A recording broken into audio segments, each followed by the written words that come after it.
Welcome to Deep Things of God. Today we're slowing down and spending time with one of the most beloved and challenging stories Jesus ever told, the parable of the Good Samaritan. It's found in Luke chapter 10, but we're not rushing through it. We're going to walk through every scene, imagine the road, the people, the emotions, and understand why this story shocked Jesus' listeners. We'll also look at its historical setting and what it teaches us today. Friends, it's great to have you all here. Great to be here, Alex. Before Jesus tells the story, something important happens. An expert in the Jewish law approaches Jesus. This wasn't just an ordinary man asking a casual question. He was highly educated in the scriptures. He knew the law of Moses inside and out. He asks Jesus, "Teacher, what must I do to inherit eternal life?" Instead of answering directly, Jesus asks him a question back, as he often does. "What is written in the law? How do you read it?" The expert answers correctly. "You shall love the Lord your God with all your heart, with all your soul, with all your strength, and with all your mind, and love your neighbor as yourself." Jesus tells him, "You have answered correctly. Do this, and you will live." But the conversation isn't over. Luke tells us the lawyer wanted to justify himself, so he asks another question. And who is my neighbor? That question opens the door for one of Jesus' greatest parables. Alex, that's an important detail. The man isn't asking because he doesn't know the command. He's asking where the line is. He's asking, who deserves my love? Where does my responsibility end? Jesus doesn't respond with a definition. He responds with a story. And immediately, Jesus paints a vivid picture. There was a certain man traveling from Jerusalem down to Jericho. Notice Jesus never tells us his name. He doesn't tell us his occupation. He doesn't tell us his nationality. He doesn't even say whether he was rich or poor. He's simply a certain man. That allows every listener to place themselves into the story. The journey itself deserves attention. Jerusalem sat high in the Judean mountains, roughly 2,500 feet above sea level. Jericho, by contrast, lay near the Jordan Valley, almost 800 feet below sea level. That means the traveler descended well over 3,000 feet during a journey of about 17 miles. The road twisted through barren desert hills, steep ravines, caves, and rocky cliffs. It was lonely. It was dangerous. Travelers often walked in small groups because everyone knew robbers hid among those rocks. Ancient writers even referred to parts of this road as notorious for violence. Many people listening to Jesus probably knew someone who had been robbed there. So Jesus chooses a setting everyone recognizes. It's almost like saying today, imagine driving alone through a place everyone knows is dangerous. The audience immediately understands what's coming. Exactly. Jesus says the man fell among robbers. The attack is sudden. Perhaps they rushed out from behind rocks. Perhaps they surrounded him before he even realized what was happening. The traveler has no chance. They beat him brutally. They punch him, kick him, strike him with clubs. They strip off his clothing. In the ancient world, clothing itself was valuable.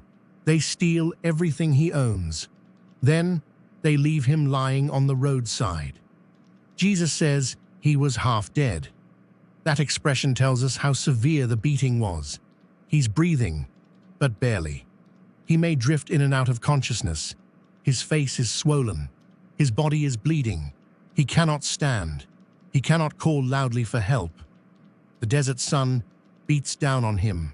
Every passing minute brings him closer to death. It's heartbreaking because the man is completely helpless. He cannot rescue himself. He depends entirely on someone else stopping. Every traveler who appears now becomes his only hope. And then Jesus introduces the first traveler. Jesus says, by chance, a priest was going down that road. Immediately, many listeners probably expected relief. A priest served in the temple. He represented spiritual leadership. People respected him. Surely this holy man will help. As the priest walks, perhaps he notices something lying ahead. At first he may not know what it is. As he gets closer, he realizes it's a badly injured man. He sees the blood. He sees the torn clothing. He sees the broken body. For a moment, perhaps he slows down. The audience waits.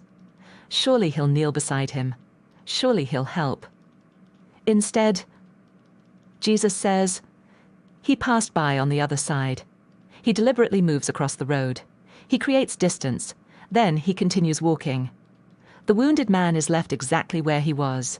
People have debated the priest's reasons for centuries. Perhaps he feared ritual impurity if the man had already died. Perhaps he worried robbers were still hiding nearby. Maybe he had important religious duties waiting. Maybe he simply didn't want to become involved. Jesus doesn't tell us why, because the reason isn't the point.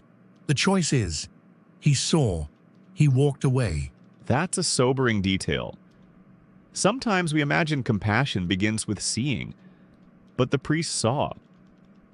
Seeing isn't enough. Compassion requires stopping. Then Jesus introduces another man. This time it's a Levite. Levites also served in temple ministry. Again, expectations rise. Surely the second religious leader will succeed where the first failed. The Levite approaches. Luke says he came to the place. That means he got close enough to inspect the wounded traveler. He looked. He understood the situation. Then, he also crossed over. He also walked away. Now hope seems almost gone. The wounded traveler watches his second opportunity disappear. Perhaps he tries to whisper. Perhaps he reaches out a trembling hand. But the Levite is already walking into the distance. Imagine lying there, watching one helper disappear, then another, each one raising your hopes, only to crush them. That's one of the emotional moments people often overlook. The wounded man experiences disappointment twice before mercy finally arrives. Then Jesus completely surprises his audience. He says, "But a Samaritan." Those words alone would have stunned many listeners. Jews and Samaritans had centuries of hostility. They disagreed about worship. They distrusted one another. Each viewed the other with suspicion. If Jesus' audience expected a hero, a Samaritan would have been the last person they imagined. Yet everything changes with one phrase. When he saw him, he had compassion. Unlike the priest and Levite, compassion immediately becomes action. The Samaritan doesn't stay at a distance. He walks toward the wounded man. He kneels beside him. He examines the injuries. Perhaps he gently speaks reassuring words. "You're alive. I'm here. Don't worry." The injured traveler can do nothing in return. The Samaritan helps anyway. He opens his travel supplies. He pours wine onto the wounds. The alcohol helps clean them. The injured man probably cries out from the sting. Then the Samaritan pours soothing oil over the injuries. Oil helps protect and comfort damaged skin. Next, he tears cloth into strips. Maybe from spare garments. Maybe from his own clothing. Carefully, he wraps each wound. Every bandage takes time. Every movement requires patience. Notice something beautiful. The Samaritan never asks questions. He doesn't ask, "What happened? Can you repay me? Are you one of my people? Were you kind to Samaritans?" Compassion comes before questions. Alex, then comes another remarkable act. After treating the wounds, the Samaritan lifts the injured man. Imagine how difficult that would have been. The traveler is weak. Every movement causes pain. The Samaritan carefully helps him onto his own animal. That means the Samaritan now walks. The wounded stranger rides. The helper chooses discomfort so someone else can rest. The journey probably becomes slow. Perhaps several hours remain before reaching Jericho. Step by step, the Samaritan walks beside the animal, making sure the injured man doesn't fall. Eventually, they arrive at an inn. Roadside inns in the ancient world weren't luxurious. Most were simple shelters for travelers. But they offered safety, food, water, and a place to recover. Jesus tells us the Samaritan doesn't simply drop the man off. He stays with him through the night. Imagine him bringing water, changing bandages, helping him eat, checking his breathing, making sure he survives until morning. That's easy to miss. His compassion isn't momentary. He gives up an entire night. Mercy often costs sleep. And then comes the financial sacrifice. The next morning, the Samaritan gives the innkeeper 2 denarii. A denarius was roughly 1 day's wage for a laborer. 2 denarii could cover several weeks of lodging at a modest inn. Then he makes an extraordinary promise. Take care of him, and whatever more you spend, when I return, I will repay you. He's essentially giving the innkeeper an open account. He trusts him. He promises to come back. His compassion extends beyond what he can personally do that day. That promise shows this isn't emotional generosity. It's planned responsibility. He's thinking about the wounded man's complete recovery. Then Jesus ends the story by returning to the lawyer's question. Jesus asks, which of these 3 proved to be a neighbor to the man who fell among the robbers? Notice he changes the question. The lawyer asked, who is my neighbor? Jesus asks, who acted like a neighbor? The focus shifts from identifying worthy people to becoming the kind of person who shows mercy. The lawyer can't even bring himself to say, the Samaritan. Instead, he answers, the one who showed him mercy. Jesus simply replies, go and do likewise. Those 4 words have challenged believers for 2,000 years. Jesus isn't asking us merely to admire the Samaritan. He's asking us to imitate him, to notice suffering, to move toward people instead of away from them, to love beyond prejudice, to give generously, to keep helping even when it's inconvenient. The remarkable thing is that Jesus never tells us what happened to the wounded traveler afterward. Did he recover? Did he ever meet the Samaritan again? Did he discover who had saved him? We don't know. Because the story isn't ultimately about the injured man's future.